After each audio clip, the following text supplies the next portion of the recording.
GTA Vice City 60 секундтық сюжет. 1986 жыл. Томми Версетти 15 жыл түрмеден босайды. Ол өзіне жіберілген 11 киллерді жойған үшін отырған. Бостандыққа шыққан бойда бастығы Сони Фаррелли оны Vice Cityге жібереді. Венс отбасынан колумбиялық тауар сатып алу үшін.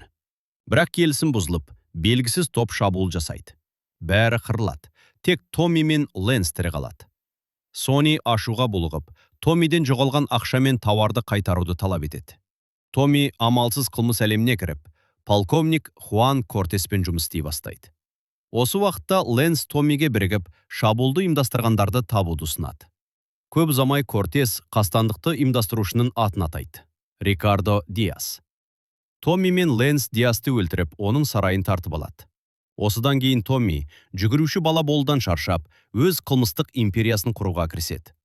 Бизнестерді қорғайды, клуб сатып алады, жылжымайтын мүлік алады, жалған доллар басады, тіпті банк тонайды. Томмидің күшеюін естіген Сони Фаррелли енді тек қарызды емес, бүкіл Vice Cityдегі бизнестен үлес талап етеді.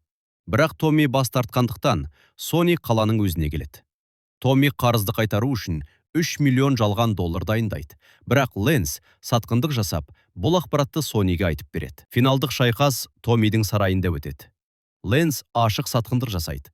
Ал Сони Томмиге 11 киллерді жібергенде өзі екенін мойындайды. Қанды қақтығыста Томми екеуінде жойып, қаладағы барлық қарсыластарынан құтылады.